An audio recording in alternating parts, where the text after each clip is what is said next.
Hello, everybody, and welcome to Non Sequitur News for February 26, 2025. It's Season 4, Episode 57. I am Mayor Watt, and along with the Sentient AI from the future, we talk about 10 articles Monday through Friday. On Saturday and Sunday, we do 3 different shows on Saturday and 3 different shows on Sunday. Each one of those shows is 5 news articles. They have their own niche topics, so be sure to follow us on YouTube and Twitch and Patreon and Discord and download the podcast and all kinds of stuff. We're everywhere.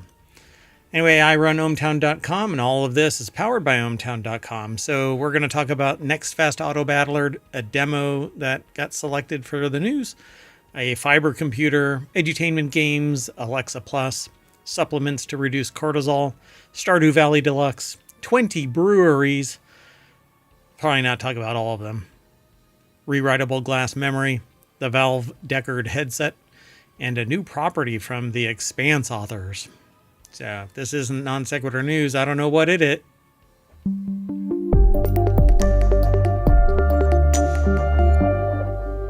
Did that S come out of me?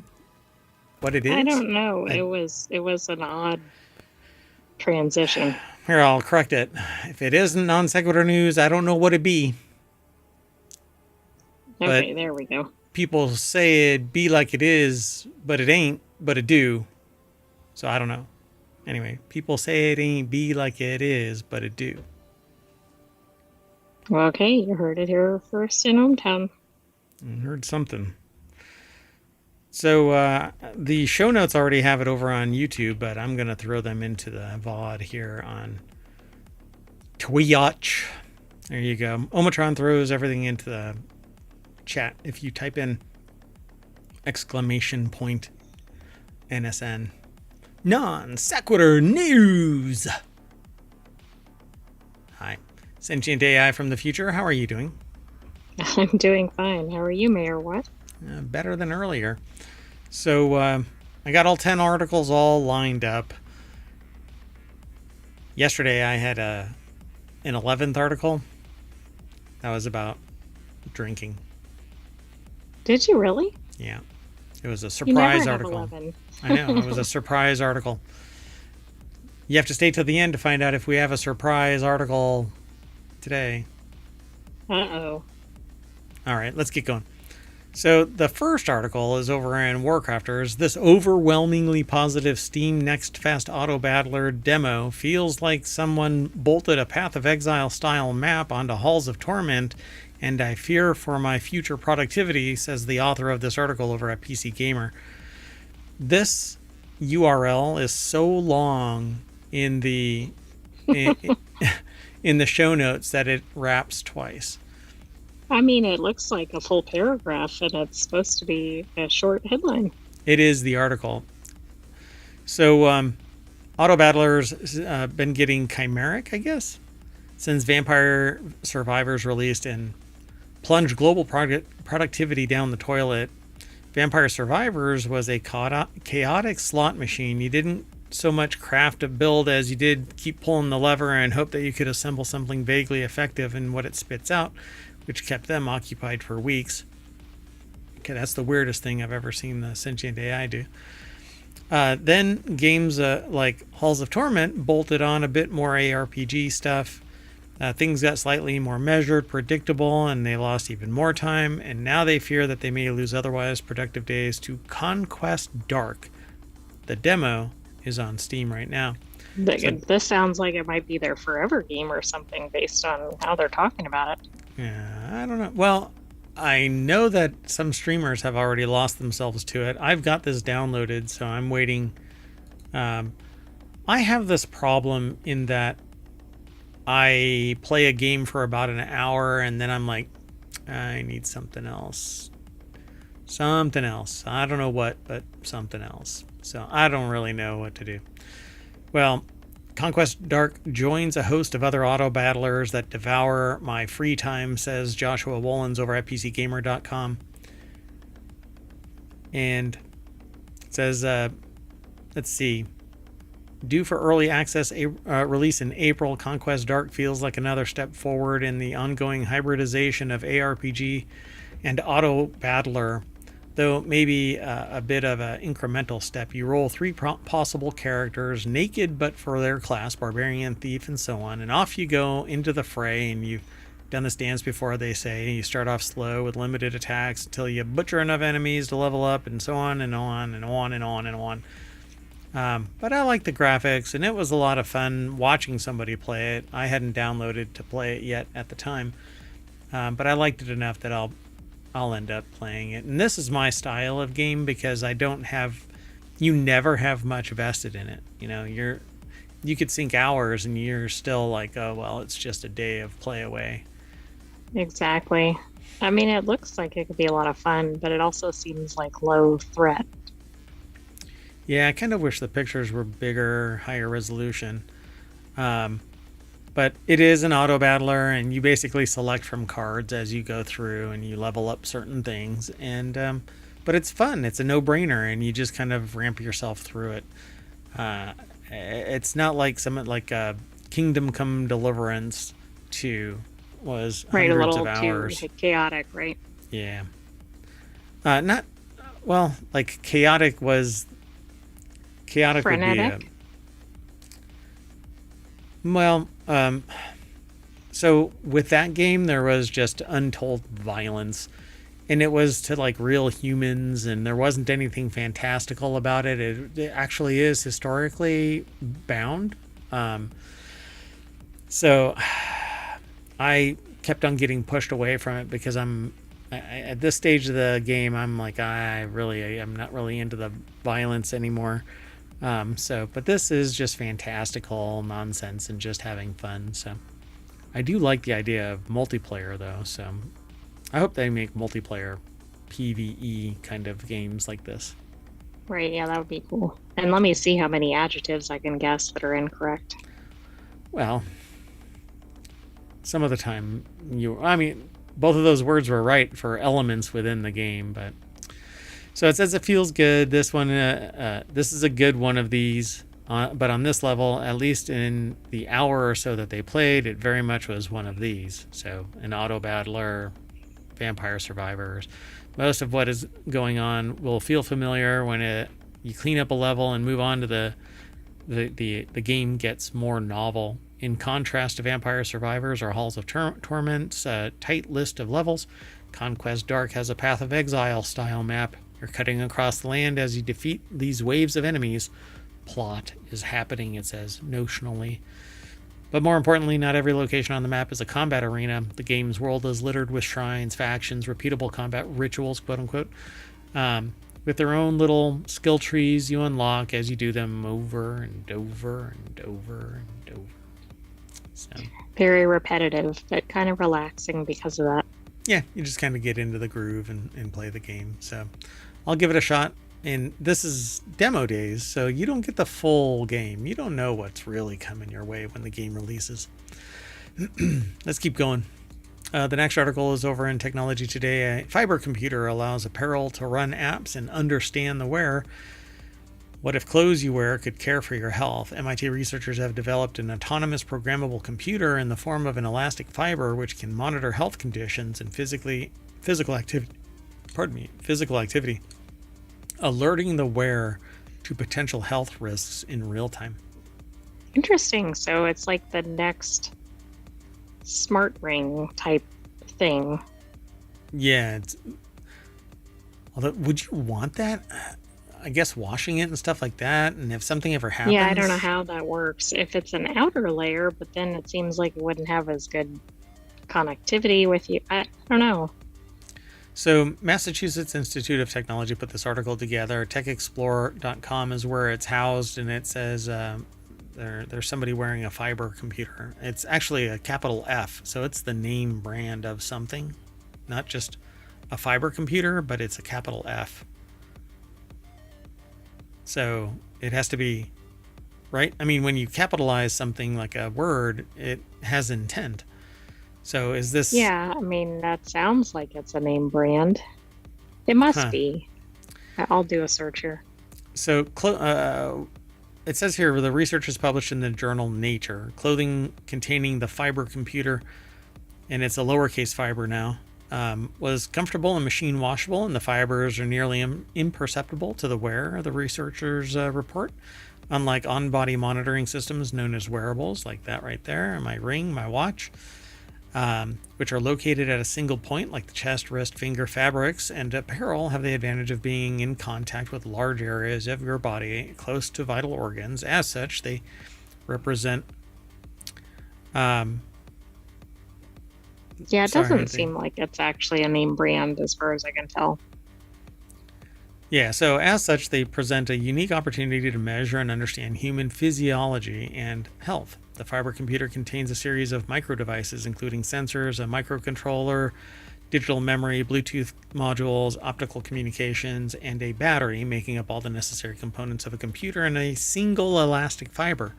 So there must be enough stretch that it can be low profile, extend and contract, but have all of the components of a computer. So the researchers added 4 fiber computers to a top and a pair of leggings, and the fibers running along each limb. In their experiments, each independently programmable fiber computer operated a machine learning model that was trained to autonomously recognize exercises performed by the wearer, resulting in an average accuracy of about 70%. This being brand new, you can imagine. Yeah, that seems pretty good, right? Yeah. I mean, because it's only going to go up from there. They'll get it more fine-tuned. Surprisingly, one of the researchers allowed the individual fiber computers to communicate among themselves. Their collective accuracy increased to nearly 95%. So, see, that part seems a little iffy because it's like, okay, do you want like your t-shirt or whatever communicating with somebody else's? Yeah. Do you want your shirt sharing that whatever it is your arm is going like this, and you are sitting at that bar for hours, and it's sending that back to the insurance company? Exactly. Like, that could be a problem. So they say, and this is so like self-supporting, wouldn't it be great if we could teach clothes to capture, analyze, store, and communicate this important information on the form of valuable health and activity insights? Sure. For some people, I don't know. Maybe in very specific settings. So this is knotted computer fiber. So they put it inside something like this, I guess. So they stuffed the computer inside like nylon fiber, I guess. So in the not too distant future, fiber computers will allow us to run apps and get valuable healthcare and safety services from simple everyday apparel. We are excited to see glimpses of this future in the upcoming Arctic mission through our partners at the U.S. Army, Navy, and DARPA. So I'm sure that they'll be funded, forever. Helping to keep our service members safe in the harshest environments is an honor and privilege, which I agree. I mean, they actually do a tremendous amount of work. Anyway. So he joined on the paper. He is joined on the paper by authors Nikhil, I guess, Gupta, a material science and engineering grad student, and several others in various other locations. Stanford University, MIT, Rhode Island, blah, blah, blah. So yeah, it's pretty cool. The fiber computer builds on more than a decade of work in the fibers at MIT lab at the RLE, and was supported primarily by ISN. So a whole lot of ABC. It's easy as 1, 2, 3, ABC. Oh, now we're gonna get DMCA'd. Anyway, the new design, the researchers mapped the 2D pad alignment of each micro device to a 3D layout using a flexible circuit board called an interposer, which they wrapped into a cylinder. They call this the Maki design, like sushi, because it's rolled. Oh, it sounds like the Mustang. Not Mach-E, M-A-K-I. Yeah. That's how it sounded audibly. Yeah. So yeah, they just kind of wove it around, and while it looked like they just kind of stuffed it inside a braid, they actually braided around it. And you can actually see how they braided it. Interesting. Yeah, that's neat. I mean, it seems like it could have quite a few applications because it would be kind of bendable and perhaps able to be used in non-traditional, not like in a rectangle, like in a laptop or something, right? Where we think of computers. Yeah. Well, the U.S. Army senior research scientist Carl Friedel says that it's a game changer for everyday lives because of programmable computing fabric technology. It could become pervasive if you're interested in the analytics of your existence. So, but I they could see definitely, athletes would like something like this. yeah. And if you're in the military and everything is a hammer or everything is a nail because you're a hammer, so they see this from the military perspective, soldiers being the early adopters and beneficiaries of this new technology. It's referred to as tactical to practical. So until the military finds something better, it will remain tactical, and then eventually get released to the public, much like the internet. Let's keep going. The next article is over in the Mobile Channel. Do kids even have proper edutainment games anymore? According to the National Literacy Institute, there's an article here. It's over at Vice. I'm just going to jump straight on over to it, vice.com. Dwayne Jenkins put it together. They planned on opening the letter or article with some statistics from the National Literacy Institute, which they linked to. But the rattling off of stats won't mean anything. Just know this: illiteracy is becoming a major issue in the United States among kids and adults. Many folks spend a lot of energy talking about tablet children, which is a problem, certainly. In addition to parents letting technology raise their kids, however, they also suffer from a lack of meaningful options. So they mentioned... That's interesting because I would have thought there's more options out there now for kids than in past generations. Not edutainment. There was an entire section of edutainment on the walls, but now where do you go to find something, right? It's all digital. There's digital distribution. There isn't anything physical. So parents largely don't go looking for it because it's not there at a store, and they're not looking on Steam for edutainment. What we need is an edutainment store or Steam needs to make an edutainment. Or like a section or something, yeah. Yeah. So there's books, but software is different. When I grew up, just like this person is saying, back in my day, we had ... But we had a huge amount of edutainment. That is gone. Now people are playing Fortnite, which doesn't necessarily have the right type of edutainment. It can have. Minecraft. That's true. It's a heavy lift to be edutainment, although it's been used in education. There's an entire Minecraft wing that's dedicated to the academic circle. Right, where you can learn science or whatever. Right. But it's a heavy lift. And it's couched entirely within Minecraft, and there isn't any fidelity there. There isn't any diversity there. There isn't any difference from... There's no gamut. That's a better term for it. There's no range. It's just Minecraft. So they say, I can't help but feel that kids today are missing out, though. Where are the Reader Rabbit, their Living Books library? Is there even a humongous entertainment equivalent now? How about Putt Putt, Spy Fox? Their favorite was Pajama Sam. Growing up, they had a whole roster of edutainment all-stars that genuinely helped them out, and they needed it the most. It's one thing when you're going to school and feel the pressure of needing to succeed and get good grades. It's something entirely different when a video game secretly teaches you at your own pace and in the comfort of your own home. That sneaky game where actually educating somebody along the way. Yeah, Oregon and having fun. Yeah, Oregon Trail, the edutainment final boss for any kind. You can actually get that now as an app, but it's different. It's not the same nature of things. Oregon Trail taught you how to manage your time and resources properly. If you want kids to understand the consequences of their ill-fated decisions, find one of the millions of Oregon Trail variants and watch as they eventually become seasoned settlers. Kids growing up now need more Oregon Trail than they know. True, because everybody's going to die of dysentery. Oh, wait. Yikes. I read an article today that there's all this stuff, all this change, and then some researchers put out some data about vaccinations, and it shows that those who got vaccinated were 57% less likely to get something, including long COVID and other things. So, Right. Yeah, um, not just whatever the affliction was. yeah.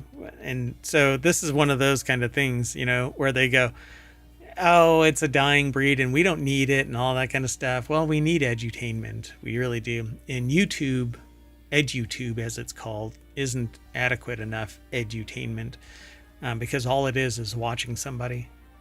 They're not actually doing something. And we, as much as everybody thinks that, oh, well, I'm a visual learner or I'm a physical hands-on learner. No, you are a combination of everything and you need to do a little of everything.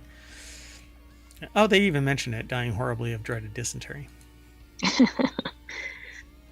Oh, well. Let's keep going. The next article is over in Non Sequitur News. Alexa Plus AI upgrades cost $19.99, but it's all free with Prime. Amazon announced a new version of its smart assistant today. Alexa Plus comes with expanded capabilities. The company appeared to demonstrate, like finding concert tickets on your behalf or ordering an Uber to pick up someone at the airport. The upgraded smart assistant will also make it easier to have more natural conversations with it, but they'll be charging for that for the first time. Free early access will begin late March 2025, but it's eventually going to cost $19.99. Andrew Ludzewski over at TheVerge.com put the article together. The deck statement says early access to Amazon's upgraded smart assistant will start in late March 2025. So if you have Prime, it's already included? Yes. Subscriptions start at $19.99 per month once early access ends, but it's free for Prime users. Given that Prime costs $14.99 per month or $140 per year, it's hard to imagine anyone opting to pay for Alexa Plus on its own. There has to be fine print in there that makes this worthwhile. I don't use Alexa. Yeah, I don't know why. I mean, I guess it's just one of those things. Some people do not want to pay for Prime. They don't do like online shopping or whatever. Maybe that's the user that would do that. It just doesn't, financially though, it doesn't make a lot of sense. Yeah. Many of the smart assistant's new capabilities, such as jumping to the part of the movie where a specific song is playing, will also be dependent on services like Amazon Music and Amazon Prime Video. So to take full advantage of Alexa Plus, a Prime membership almost seems mandatory. It says there's no hardware announcements so far, but it's confirmed that the certain older generation devices, including the Echo Tap and first generation versions of Echo, Echo Dot, Echo Plus, Echo Spot, and Echo Show, won't support Alexa Plus because they're too dumb. Well, I mean, that's a good way to get you to buy the latest and greatest. And you do. I mean, I buy into that ideology that you have to upgrade. Hey, I keep getting notified that energy prices are going up. Well, excellent. Let's keep moving. I think Alexa is great for what it does.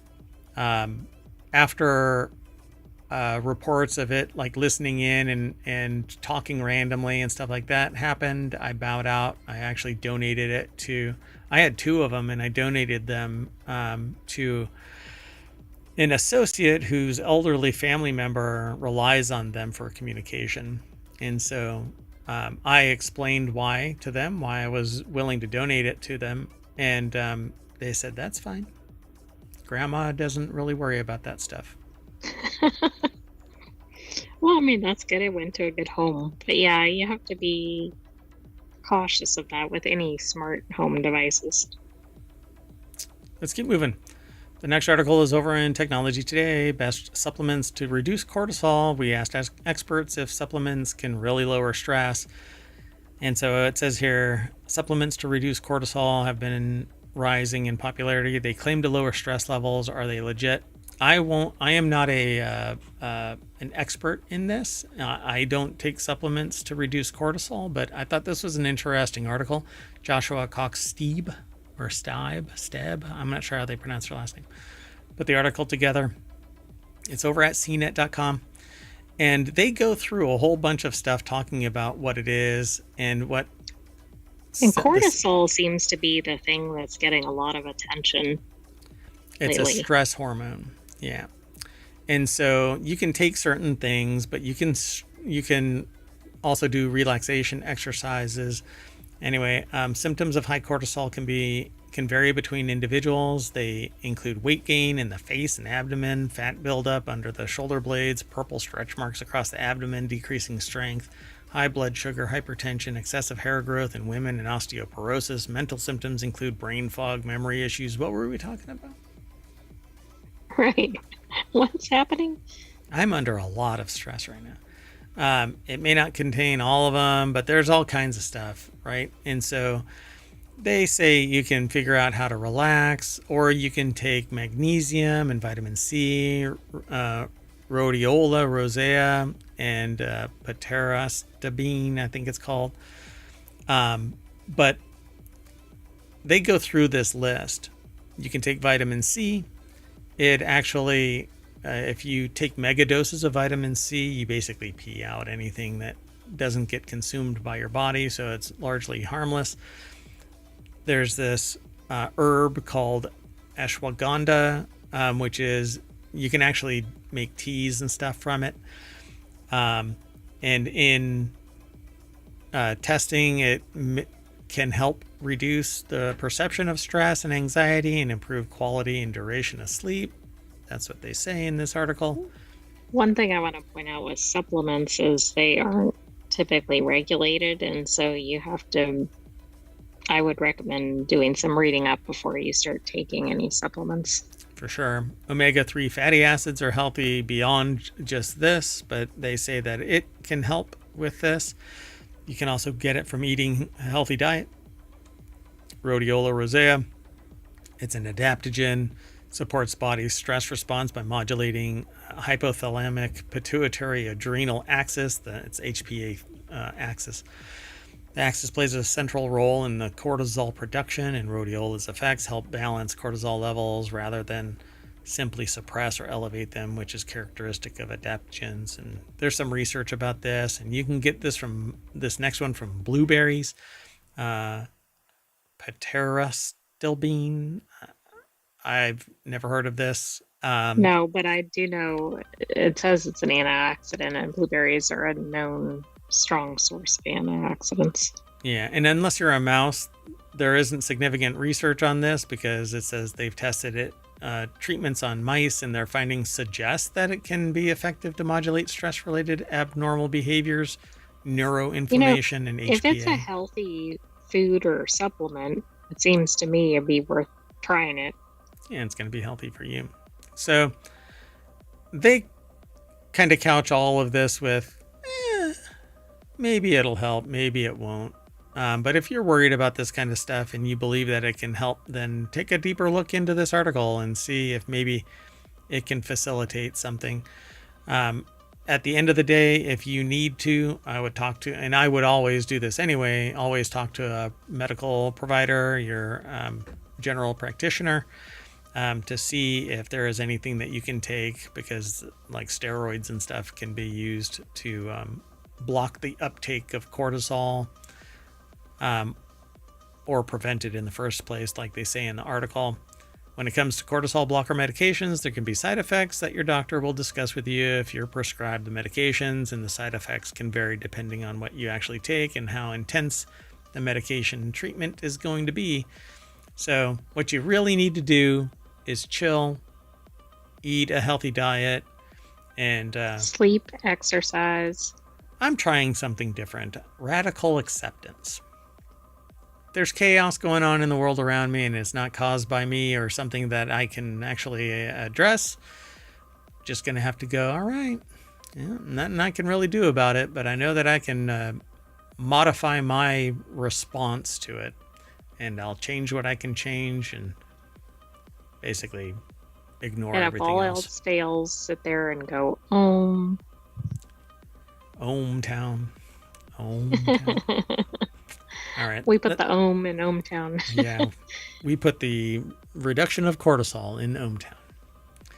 Let's keep moving. This is probably the most health-related article, short of an actual science journal type of discussion that we'll have. Let's keep going, though.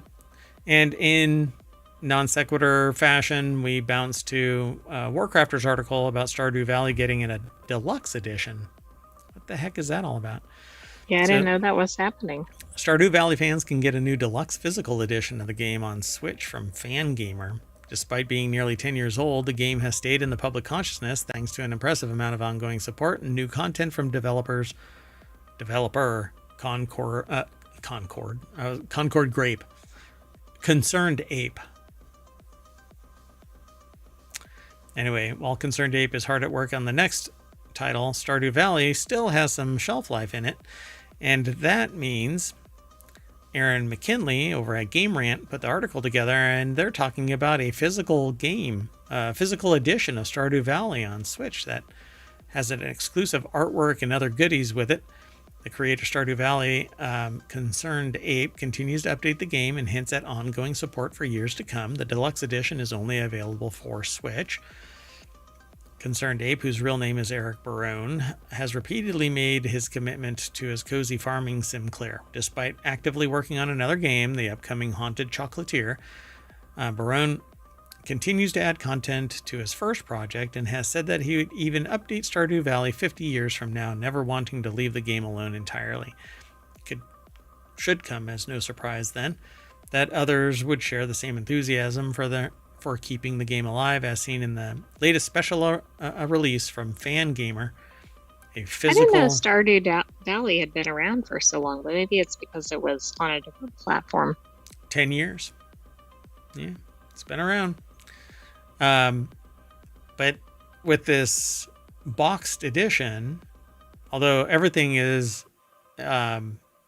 digital, it's going to have physical elements to it. A physical game and case, game manual, deluxe edition tuck box, 4 seasons art cards, 16-page mini comic, an 8x13 fold-out poster, mini farm deed, and a wooden lapel pin. That's wood. It sure doesn't look like it. It's pretty cool, though. So, I don't know how much this thing is going to cost, but I don't think they even say it. No, they don't. When does it actually come out? It doesn't look like they have that. I don't even know if we have that. Yeah, it doesn't say anything. As for what's next in the game and Barone's future projects, there's not much clarity on what to expect. Concerned Ape is unlikely to announce Haunted Chocolatier's release date in 2025. He stated in November 2024 that he's focusing on Stardew updates for now, but some smaller announcements could be in store. He actually said about Haunted Chocolatier that ultimately, if he doesn't like the game, he won't release it. So I found that. Which I like, although if there's so much hype around it, maybe people want it no matter what. Yeah, I don't see what the price is for this. All right. Well, let's keep on going. The next article is over in Of the Grape. 20 breweries to watch in 2025, according to Beer Pros. The total number of breweries in the U.S. might be at a temporary plateau, but the quality of what the breweries are serving is only getting better. And around the country, craft brewers keep pushing the boundaries to achieve new flavors, developing hitherto unknown ways to pack the most refreshment possible into a single glass. I'm looking at you, Nipa. Like, AKA New England IPA. Yeah, it's like drinking an orange. An alcoholic orange. So beer professionals on either side of the bar carefully follow who's doing what and have strong opinions about which beer makers you should keep an eye on going forward. There's actually a Craft Brewers Hall of Fame now that we talked about. I think it was yesterday, or was it Sunday? I think it was 2 days ago. Monday. But it was focused on the brew maker, or the breweries themselves. Brewers, thank you, not the brews. Not the brews, not the beer. It was the breweries, and the owners. Not even the brewmaster. Exactly. Like that wasn't what I expected. Yeah, I thought it was going to be more grounded. So, I think there needs to be a home brewers Hall of Fame. And I'm willing to be one of the judges. You would take that sacrifice. You know what? I might actually just start it. Well, the article is over at vinepair.com. Evan Rail put the article together. The illustration on this is what looks like maybe a frog with a hat and binoculars. Yeah, I think so. Sarah Pinsino put the article together. So they're talking about, and there's a list of 20, but they don't break it out as a list. They've got huge paragraphs on this. So I'm only going to... Well, maybe we can feature a few of them. Yeah, so the reasons are various. Sometimes the noteworthy angle is expanded distribution, a bigger brew house, a new tap room, a merger between long-established brands, or a cool festival that is blossoming in popularity. Whatever the cause, they've made a list of 20. And so Aloha Beer Company in Honolulu, Hawaii, probably the standout because it's in Hawaii. Well, I do like their cans, right? It looks like it's Aloha beer. Yeah, that's pretty cool. I really like their styling on this too. Aloha recently acquired a larger facility to expand distribution of their core range in Hawaii and the continental U.S. and Japan. The original brewing facility will continue to make limited batch beers for their tap room and restaurant, with their merchandise store offering the island vibe to take home. So I want to move to Hawaii now. That'd be great. Barrel One Collective in Boston, Massachusetts. They kind of have like a... I'm trying to figure out what their theming is, right? Yeah, two of them don't... one really doesn't line up with anything, but three of them have like a mountain range kind of a feel to it, nature. Yeah. Which, I mean, Boston, Massachusetts, you're a stone's throw away from nothing but trees. So, Cerebral Brewing, Denver. They don't even have any of their cans listed here. No, but we do see kind of a mural or something on their offices. It's a brain. Or their brewery. Yeah, the brewery. It looks like a brain. It's a brain. Fierce competition, little growth. Many will be watching to see if Cerebral can provide a blueprint for other breweries in a tough market. Cerebral not only brings an award-winning beer to the Northwest Denver, but it's also partnering with Outside Pizza, which turned heads locally by renovating a vintage camper into a mobile pizzeria, churning out Neapolitan-inspired pies. Oh, and it's known for its hazy IPAs. Yay. I like hazy New England IPAs. The Sentient AI likes high IBU beers. Well, that's when I run my computer program. I can't actually have them. Right, yeah. So, I mean, when you do your chemical analysis, your gas chromatograph and mass spectrometer, we know that you like the high IBU, low ABV, moderate ABV. But I still think that there's something to the hops themselves that make it so appealing, not in the sense of bitterness, but you can have a high IBV, high IBU, and a low ABV and still not like it because of the individual chemical makeup of the hops themselves. I think right, yeah, I'm sure it's like everything else. I mean, like if you're doing cooking and you have multiple ingredients, somebody might not like one of the ingredients, right? Yeah. I mean, I know that's a simplistic way to say it, but it's so weird because I think you can have the same everything else, but there's something in the hop that makes somebody go, this is way too bitter, even though the IBUs are the same. And that's what I'm saying. Yeah, I mean, there's a lot of variables, I think, in brewing. Yeah. Right? The yeast, the water, the minerals, the hops, time frames, etc. Yeah. Even though I'm a pure extract brewer, even the wort itself. So there is something to say about all grain brewing. But I still do nothing but extract because I don't want to spend hours. Anyway, Chuckanut, I guess it's called, brewery in Burlington, Washington, which looks really down home, like not macro beer. This is something like you go to and families show up and have a good time in it, kind of a thing. You know, it just doesn't seem crazy. There's some near ohmTown that are like that, where you never expect, and in kids' birthday parties and stuff. It just kind of blows me away. Yes. Different character at different breweries, I guess. Yeah, Fine Creek Brewing in is it Powhatan, Virginia? Is that? I think so. Funky Town Brewery in Chicago, Illinois. Let's see, what do they got going on? Funky Town Brewery has been making its mark since its founding in 2018. Not bad. Making its mark since 2018, for crying out loud. That's like the young upstart.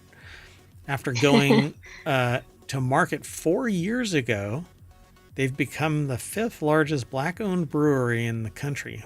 Whoa. In 4 years? I mean, that's a pretty fast move. I wish. Well, they must have their act together, because you don't move like that with bad beer. So, I don't know. Might have to take a trip to Chicago, Illinois, just to try Funky Town. Are you going to bring me with you?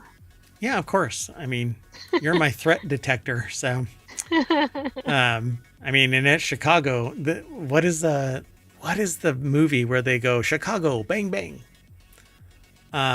There's a movie. I'm sorry, but I do not know. Where they ask him where he's from, and he goes Chicago, and he goes, Chicago, bang bang. And I can't remember where it's from. Anyway, Ghost Town Brewing in Oakland, California. This is like a standard, to me, this is a standard brew house and pub kind of a thing. Yeah. Mad Fritz in Yountville, California. I won't be able to go through all of these. Mad Tree Brewing, which I've actually heard of. Maplewood Brewery and Distillery. That's always awesome, because they actually can distill the brews that they make, and different expressions come out differently, you know? Right. Yeah, that's pretty unique to be doing both. I see a NEPA. That's a NEPA. I do too. That looks like orange juice. Yep.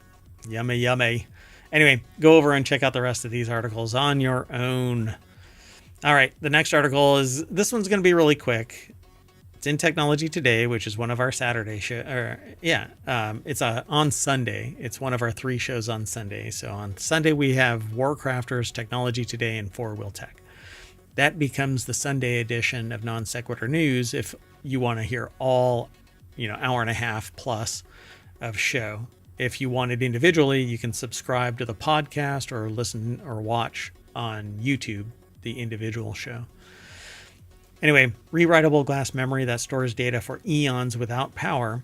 Researchers have developed a new type of photochromic glass that can store and rewrite data indefinitely. By embedding magnesium and terbium, they've created a material that changes colors under different wavelengths of light, allowing for high-density, long-term storage without power, except that you can break it. It says this breakthrough, which is ironic because it's glass, could revolutionize data preservation, exploring the potential of glass for data storage. The reason why I chose this is because yesterday I gave a talk about advancements in long-term storage.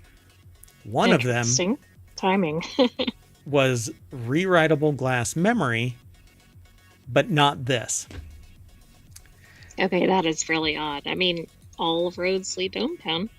So Microsoft has this technology where it's panes of glass that get written to and stored on the shelves like so many books. It's really thin things of glass, right?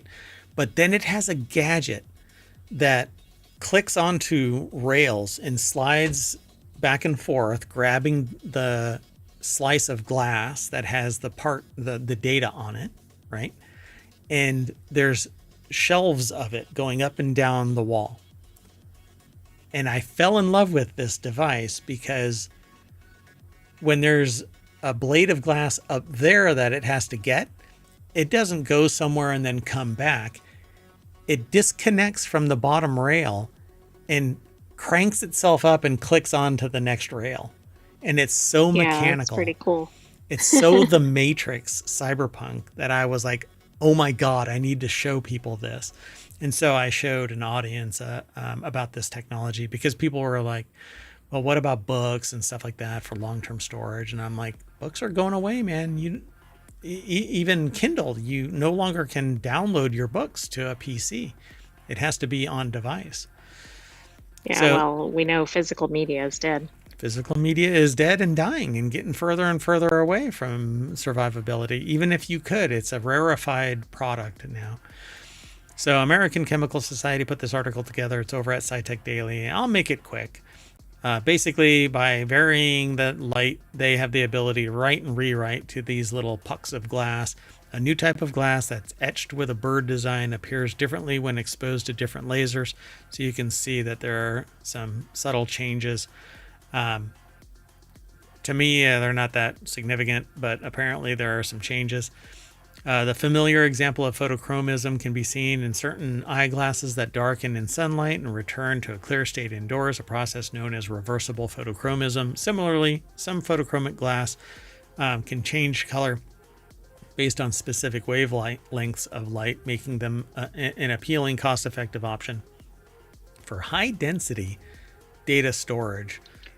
Well, and that's something that is typically lacking, right? There's just not enough space sometimes, or it's too expensive. Yeah, and hard drives fail eventually. They fail no matter what. They can just be sitting there and they can fail. And solid state drives are expensive and take up a lot of space. These can probably be stored wafer thin close to each other. As long as they don't get scratched, then they can be stored forever. And they talked about how this stuff is made, doped photochromic glass, and then they used a 532 nanometer wavelength laser to inscribe 3D patterns onto tiny slabs of the doped glass. Then they used 376 nanometer and a 417 nanometer. And then to erase it, you basically just heat it up for 25 minutes at 1022 degrees Fahrenheit. I mean, that's good because it's rewritable. Except that it sucks in a fire. So Yeah, there is that. But I mean, so does like a hard drive or something. yeah, touche. Everything. So what I give when I talk about technology with people, I tell people one thing is the bane of existence for everything. You can make technology super, super cold and it'll still function as long as there's no moving parts. What it can't handle is extreme heat. Heat will basically vaporize everything. Cold just solidifies it. And you can warm it up in technology when it has power, actually heats itself. So it's really tough to cool things down in perpetuity, but you can warm things up and eventually it turns to a gas. Actually, it But turns this to is ethanol. interesting because the heat here kind of works in favor of glass to a point, right? Because they use the heat to erase it. Yeah. And light is actually heat. So it's writing using heat, but it's highly focused at various nanometer wavelengths. So they used green, deep violet, and red to write onto this thing, so like RGB. So it's quite interesting. Anyway, let's keep on going. This next article is near and dear to me because I am really interested in this because I want a high resolution VR headset, but I'm actually waiting because I don't want the first iteration of this. I want it bugs worked out, and I'm more interested in augmented reality, extended reality. So a leaker claims that Valve's Deckard headset is set to launch this year, 2025, at $1,200, which is about $200 more than the full set of the old Index. The leaker, known as Gabe Follower, has successfully revealed the existence and details of multiple Valve projects in the past, including Counter-Strike 2 and Deadlock. Now a post on Twitter, Gabe Follower claims several people have confirmed, and these are all in quotes, that Valve aims to release its wireless standalone headset, codenamed Deckard, running SteamOS by the end of the year with a current target price of $1,200 for I the like full that it's bundle. wireless. Yeah. And so if that's true and it beats the Pico 4 Enterprise, I'll switch to the native Valve Index because it will be absolutely frictionless working with Steam products. And that's a win for me. Yeah, that would be really cool. So Dave Henney over at uploadvr.com put the article together, and that's apparently what it's going to look like. I mean, that looks like a kind of standard headset, right? Yeah. I'm not a big fan of like movable parts that are just dangling by a little connection, because those are what's going to break. But you know, I'll do what I need to do, I suppose. Switch to nothing but Bluetooth headset or something and keep these mounted right there. Hopefully they're detachable. It looks like they are. They're not there here. Yeah. Interesting. Maybe it's an option to have it or something. Yeah, so they said the claimed leak comes 3 months after the modules of Deckard's Roy controllers were discovered in the Steam VR driver files, revealing their design and inputs. The models include bumpers and a D-pad, suggesting the Roy controllers can act as a gamepad for flat screen gaming, i.e. a monitor, versus VR. Gabe Follower claims that this ability is a core feature of Deckard and does not require a PC, with the flat screen games running on board. So it's all in one. It's an all-in-one, yeah. Not just wireless PC, but wireless in that it doesn't need to be connected to a PC. By the way, the Pico 4 can do that too. Many headsets can do that. I didn't actually realize that. Okay. But it's because they download an app onto the device, and it's a mini computer. The more you load it up with and the higher end the software, though, the more power is drawn when it's running something from that memory. So it says Roy is almost certainly a reference to the antagonist of the movie Blade Runner, where Deckard is the protagonist. So in Blade Runner, Roy is one of the, what do they call them? Oh my gosh. Replicants? Replicants, thank you. Dear God. AKA skin jobs.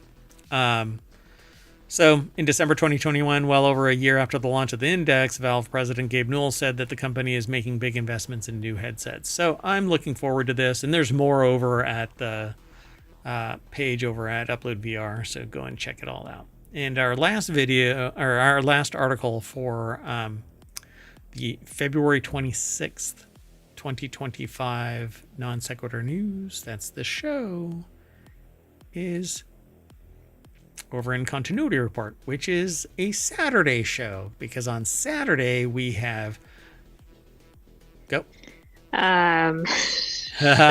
Reality Hacker wanted in the Continuity Report.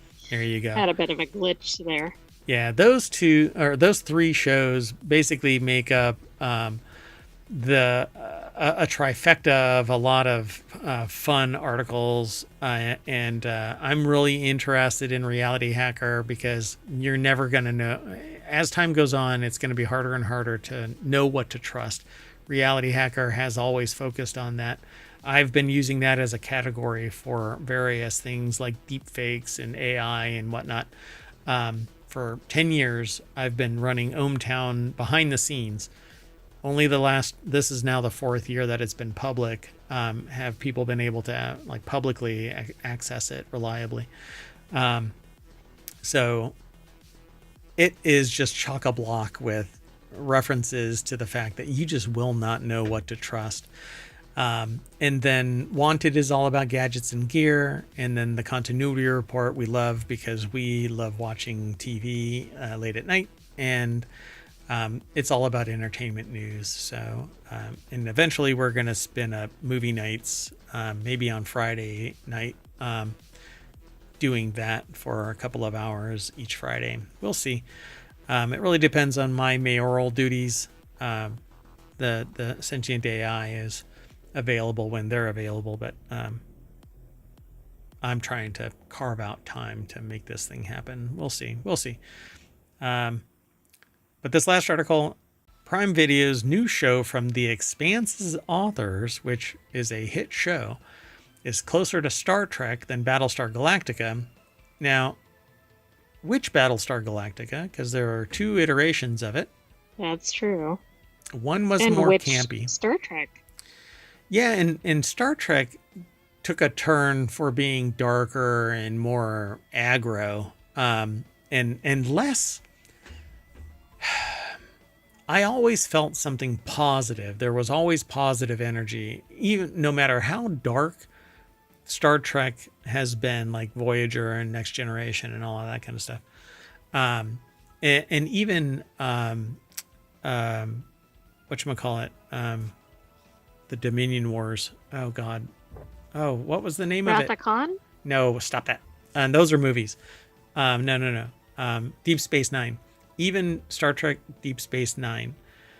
It was dark, but it always seemed to have a positive energy around it, right?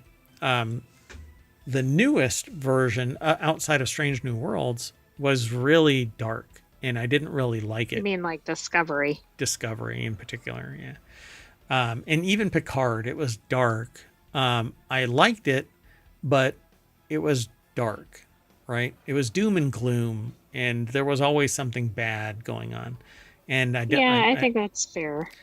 I grew up with what appeared to be this positive messaging. Like there's going to be some good coming out of it on the other side.